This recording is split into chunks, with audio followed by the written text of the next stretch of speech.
অনেক যুবকের বিয়ে হয় না, অনেক বোনদের বিয়ে হয় না সময় মতো। সমস্যা আছে না নাই?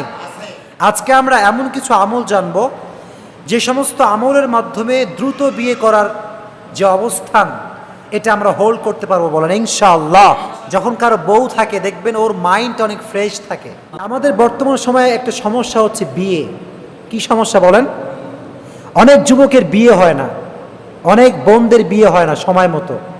সমস্যা আছে না নাই? দেখবেন যে অনেক বোনদের সময় পার হয়ে যায়, 20 বছর 22 বছর 25 বছর বয়স হয়ে যায়, কিন্তু বিয়ের সময় অনেক সমস্যা, সহজে বিয়ে হতে চায় না। আজকে আমরা এমন কিছু আমল জানব যে সমস্ত আমলের মাধ্যমে দ্রুত বিয়ে করার যে অবস্থান, এটা আমরা হোল্ড করতে পারবো বলেন ইনশাআল্লাহ। এবং বিয়ের ক্ষেত্রে যে সমস্যা হয়, বিয়ে হয় না, পাত্রপক্ষ পছন্দ করে না, পাত্রীপক্ষ পছন্দ করে না, এই সমস্ত সমস্যা সমাধান হয়ে যায় বলেন ইনশাআল্লাহ। বিয়েটা একটা বরকতপূর্ণ জিনিস। আল্লাহর হাবিব বলেছেন, মান ইসতাতাআ মিনকুমাল বাআ ফালিয়াতাজাওয়াজ। তোমার যদি অ্যাবিলিটি থাকে তুমি বিয়ে করে ফেলো।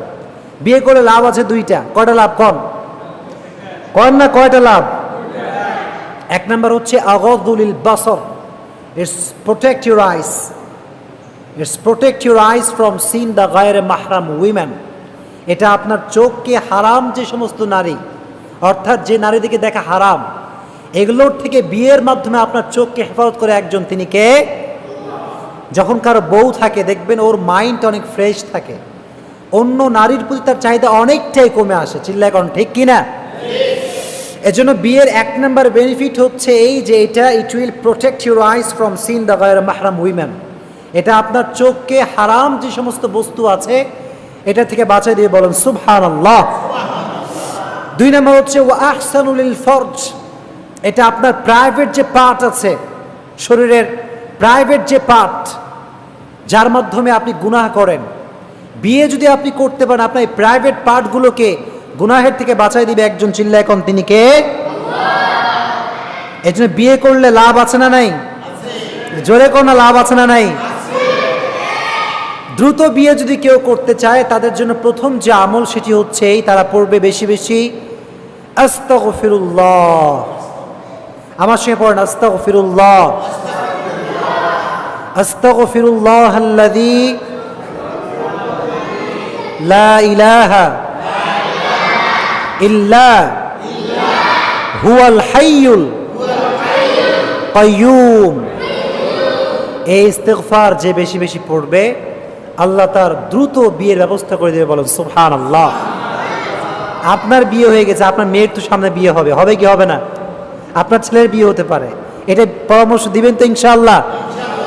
বলবা যে মা বেশি বেশি ইস্তিগফার পাঠ করো, বেশি বেশি কি পাঠ করো? এটি হচ্ছে এক নম্বর আমল। ইস্তিগফার যে ব্যক্তি পাঠ করে তার একটা বিশেষ বড় ফজিলত হচ্ছে এই যে তার আমল এটা আল্লাহর কাছে অলওয়েজ কবুল হয়ে যায় বলেন সুবহানাল্লাহ। সে যা কিছু আল্লাহর কাছে চায় আল্লাহ সঙ্গে সঙ্গে তার সমস্ত দোয়া কবুল করে নেয় বলেন সুবহানাল্লাহ। এটা হচ্ছে এক নম্বর আমল। দুই নম্বর আমল হচ্ছে এই যে বেশি বেশি সূরা ইয়াসিন পাঠ করবেন। কি পাঠ করবেন? কম মুখস্থ আছে সবার?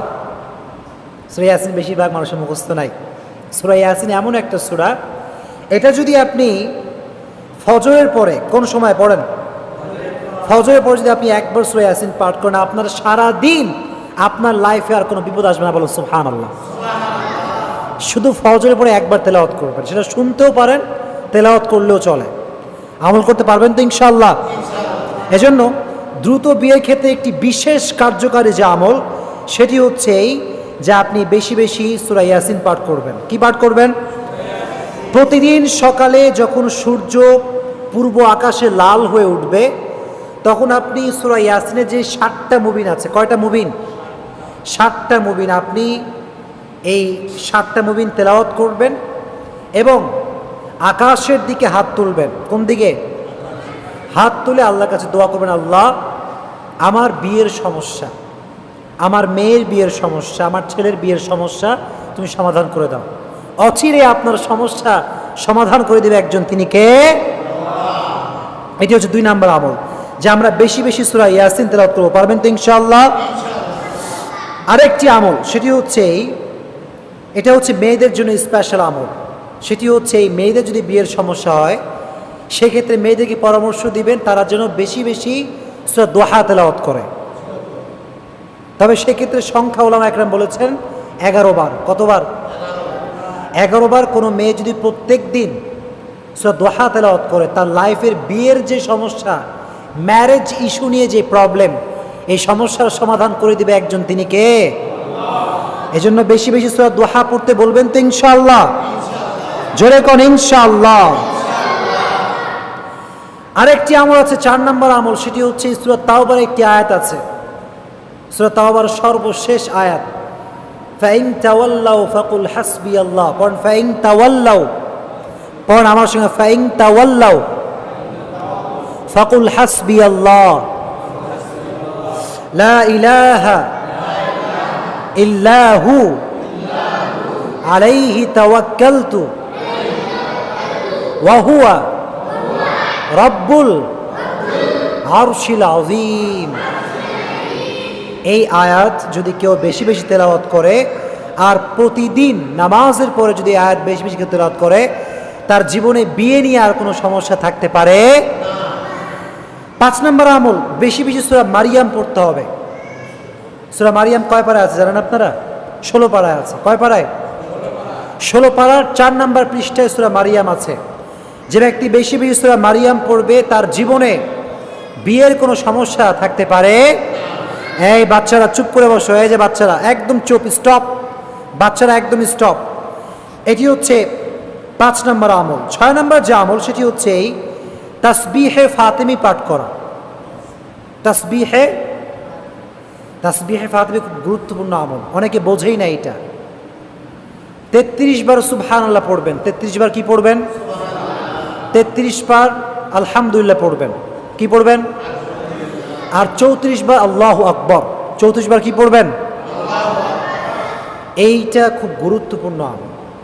5 ওয়াক্ত নামাজের পরে তাসবিহে ফাতিমি পড়া, এটা বিশ্বনবীর দৈনন্দিনের আমল। বলেন সুবহানাল্লাহ। প্রত্যেক নামাজের পরে 33 বার সুবহানাল্লাহ, 33 বার আলহামদুলিল্লাহ, 34 বার আল্লাহু আকবার। এই আমলটা যে করবে তার সমস্ত আকাঙ্ক্ষা, সমস্ত দোয়া কবুল করে নেবে একজন। চিল্লায় এখন তিনি কে? ভেরি গুড, মাশাআল্লাহ। এবং সর্বশেষ যে আমল সেটি হচ্ছে বেশি বেশি সূরা মুজাম্মিল পড়া। কি পড়া বলেন তো দেখি? সূরা মুজাম্মিল। এটা আছে 29 পারায়। সূরা জিনের পরে যে সূরা আছে, সূরার নাম হচ্ছে সূরা মুজাম্মিল। এই সূরা যে পড়বে তারও যদি কোনো বিয়ের সমস্যা হয়, পুরুষ কিংবা নারী উভয়ের বিয়ের যে সমস্যা, এটা সমাধান করে দিবে একজন, তিনি কে? তাহলে বোঝা গেল দ্রুত বিয়ের যে সমস্যা, এই আমলগুলো করলে আপনার সমস্যা দূর হবে কি হবে না? করা যাবে তো ইনশাআল্লাহ।